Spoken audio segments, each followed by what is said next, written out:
Hello friends, अस्सलाम वालेकुम and welcome to reality TV. दोस्तों, मंगल को एक ट्रेन जाफर एक्सप्रेस कोयटा से पेशावर की तरफ सफर कर रही थी। इस ट्रेन में 400 लोग सवार थे। बूढ़े, बच्चे, जवान, औरतें, ये मासूम लोग रोजे में अपनी मंजिल की तरफ सफर कर रहे थे। ये ट्रेन कोयटा से सुबह के 9 बजे रवाना हुई। ये सफर 1600 किलोमीटर से भी लंबा था। सिंध और फिर पंजाब से होते हुए इस ट्रेन ने 30 स्टेशन पर रुकना था और फाइनली 30 घंटों के बाद पेशावर पहुंचना था। यानी एक लंबा सफर। लेकिन ये लोग कहां जानते थे कि आगे क्या होने वाला है। दोस्तों, सिर्फ 4 घंटे के बाद कोयटा से 160 किलोमीटर दूर दोपहर के 1 बजे ये ट्रेन बलूचिस्तान के एक इलाके बुलान पास के अंदर से गुजर रही थी। इस जगह कई टनल्स भी मौजूद हैं जो अंग्रेजों के जमाने में बनाए गए थे। और दोस्तों, इसी वक्त आसपास से कई दहशतगर्द निकले जिन्होंने इस ट्रेन पर अंधाधुंध फायरिंग करना शुरू कर दी। इन दहशतगर्दों ने रेलवे ट्रैक को भी धमाके से उड़ा दिया था ताकि ये ट्रेन आगे ना बढ़ सके। जाफर एक्सप्रेस रुक गई और इन लोगों ने मुसाफिरों को यरगमाल बनाना शुरू कर दिया। ये 33 लोग थे जिन्होंने निहत्थे और मासूम लोगों पर अटैक किया था। लेकिन इनके अलावा भी कई लोग पहाड़ों पर छुपे हुए होंगे जो आसपास नजर रख रहे होंगे। इन सारे दहशतगर्दों को आखिर में मार दिया गया था। लेकिन इस अफसोसनाक वाकये में ट्रेन में बैठे 21 सिविलियंस और 4 फौजी शहीद हो गए। दोस्तों, ये था ये सारा अफसोसनाक वाकया। लेकिन ये दहशतगर्द कौन थे, BLA क्या है और ये क्या चाहते हैं, ये सब हम इस वीडियो में जानेंगे। और हमारी बस ट्रेन जो है रेल हो गई है, हमने इमरजेंसी लगाई है, गाड़ी खड़ी थी। उसके बाद जो है लावावर जो आ गए उन्होंने फायरिंग शुरू कर दी इंजन पे। ऐसे बैठ के अपनी जान बचानी, ज़्यादा क्या कर सकते। और उसके बाद 27-28 घंटे हम जो है इंजन पे ही बैठे रहे। वो आए हैं 2-3 दफ़ा, उन्होंने शीशा तोड़ के भी अंदर आए हैं। लेकिन बाद में उनको अंदर किए, उन्होंने देखा है, बोला ये डेड बॉडीज हैं, बस वो देख के हमें चले गए। दोस्तों, BLA के मुतालिक जानने से पहले हमें इस जगह को समझना होगा जहां से ये ट्रेन गुजर रही थी। इस जगह की तारीख इन्हीं वाकयात से भरी हुई है। अंग्रेजों के जमाने में भी अंग्रेजों के काफिलों पर इस जगह अटैक किया जाता था। इसकी वजह इस जगह के दुश्वार रास्ते हैं। इन खुश्क पहाड़ों में ऐसी कई जगहें हैं जहां छुपना आसान है और तभी यहां से आसानी से गुजरने वाले काफिलों पर अटैक किया जा सकता है। यहाँ कई दफा ट्रेन्स पर हमले हो चुके हैं।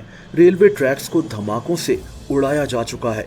BLA नाम का ये ग्रुप पहले भी ऐसे कई हमले कर चुका है। नवंबर में कोयटा रेलवे स्टेशन में भी जाफर एक्सप्रेस ट्रेन पर हमला किया गया था जिसमें 30 लोग शहीद हो गए थे। कोयटा रेलवे स्टेशन पर खुदकुश हमला, 27 अफराद शहीद, 40 जख्मी। प्लेटफार्म पर जाफर एक्सप्रेस के मुसाफिरों का रश था। उससे पहले पिछले अगस्त में BLA ने बलूचिस्तान में इस रेलवे ट्रैक का एक हिस्सा धमाके से उड़ा दिया था जिसकी वजह से जाफर एक्सप्रेस ट्रेन 2 महीनों के लिए बंद हो गई थी। पिछले साल जनवरी में इसी ट्रेन के रास्ते में एक धमाका हुआ था जिसमें 13 लोग जख्मी हो गए थे। लेकिन ये पहली दफा है कि BLA के लोगों ने इस ट्रेन को हाईजैक कर लिया।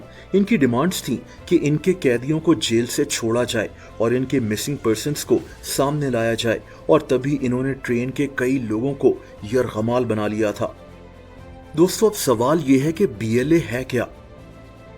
देखिए, हमारे मुल्क का एरिया के लिहाज से सबसे बड़ा सूबा बलूचिस्तान है। यहाँ तकरीबन 1.5 करोड़ लोग रहते हैं। मिनरल्स, नेचुरल रिसोर्सेज जैसा कि गैस, कॉपर वगैरह से बलूचिस्तान माला माल है। लेकिन हमारा ये सूबा हमेशा गुर्बत और कॉन्फ्लिक्ट्स का शिकार रहा है। ये जो BLA है यानी बलूचिस्तान लिबरेशन आर्मी, ये ग्रुप बलूचिस्तान को पाकिस्तान से अलहदा करना चाहता है। अफगानिस्तान में एक रीजन है जिसका नाम बलूचिस्तान है। हमारे बलूचिस्तान के बिल्कुल साथ ये ग्रुप यहीं से ऑपरेट करता है। ये ग्रुप आहिस्ता आहिस्ता बहुत ताकतवर होता गया। जदीद हथियार, गोरिल्ला फाइटर्स इनके पास सब मौजूद है और तभी ये मुसलसल दहशतगर्दी के वाकयात करते रहते हैं जिनमें सिविलियंस और आर्म फोर्सेस के लोग शहीद होते रहते हैं। अब यहाँ हमारे इंटीरियर मिनिस्टर का भी एक बयान वायरल हो रहा है जब इन्होंने कहा कि बलूचिस्तान के हालात काबू करना एक SHO की मार है। मैं आपको ये भी बता दूं, अभी हम ये बात कर रहे थे ऑपरेशन की, किसी ऑपरेशन की कोई जरूरत नहीं है। ये एक SHO की मार है और आप देखेंगे ये एक SHO की मार रहेंगे इंशाल्लाह ताला। हैरत यह है कि इंटीरियर मिनिस्टर को खुद भी इस चीज का अंदाजा नहीं है कि बलूचिस्तान के हालात कितने पेचीदा हैं। दोस्तों, बीएलए 20 से 25 साल पहले एक्टिव हुआ था और छोटे छोटे अटैक्स करते करते आज ये इतना ताकतवर हो गया है कि आज इस ग्रुप ने पूरी ट्रेन को ही हाईजैक कर लिया है। सिर्फ पिछले साल इन्होंने 150 अटैक्स किए थे। बीएलए को शुरू किसने किया था ये कोई ठीक से नहीं जानता, लेकिन कहते हैं कि इसको रशियन इंटेलिजेंस एजेंसी के 2 लोग जिनके कोड नेम्स मिशा और साशा थे, इन दोनों ने शुरू किया था। ये 1970s की बात है, लेकिन जब अफगानिस्तान से सोवियत यूनियन यानी रशियंस चले गए तो ये ग्रुप भी खत्म हो गया। लेकिन फिर 2004 से बीएलए फिर से एक्टिव होना शुरू हो गई और ये ग्रुप वायलेंट होता गया। 2006 में जब नवाब अकबर बुगटी को मारा गया तो ये ग्रुप मजीद एग्रेसिव हो गया। यहाँ तक कि 2009 में इस ग्रुप के लीडर बराम दाग बुगटी ने हुक्म दे दिया था कि बलूचिस्तान में रहने वाले मुख्तलिफ एथनिक ग्रुप्स के लोगों को मार दिया जाए और फिर इन्हीं टारगेटेड हमलों में बलूचिस्तान में 500 लोग मारे गए थे। इस ग्रुप ने गवादर पोर्ट की भी मुखालफत की थी और तभी इन्होंने चाइनीज नेशनल्स को भी टारगेट करना शुरू कर दिया था। ये ग्रुप खास तौर पर पढ़े लिखे लोगों को बड़ी आसानी से हायर कर लेता है। इन लोगों में लड़के और लड़कियां दोनों शामिल होते हैं। ये स्टूडेंट्स जो फ्यूचर में कुछ बन सकते थे, इनका फ्यूचर अब बीएलए के साथ जुड़ चुका है। दोस्तों, यहाँ हमें समझना होगा कि बलूचिस्तान में गवर्नेंस के, हुकूमत के, स्टेट की पॉलिसी के इतने मसाइल रहे हैं कि बीएलए के लिए ऐसे पढ़े लिखे लोगों का ब्रेन वॉश करना और भी आसान हो जाता है। जब हमारे फैसले, हमारी अपनी पॉलिसीज कमज़ोर होंगी तो फिर बाहर के दुश्मन भी ऐसे ग्रुप्स को सपोर्ट करते हैं। बलूचिस्तान का मसला अक्लमंदी से हल करने वाला है और उम्मीद की जा सकती है कि आगे चलकर ऐसा ही होगा।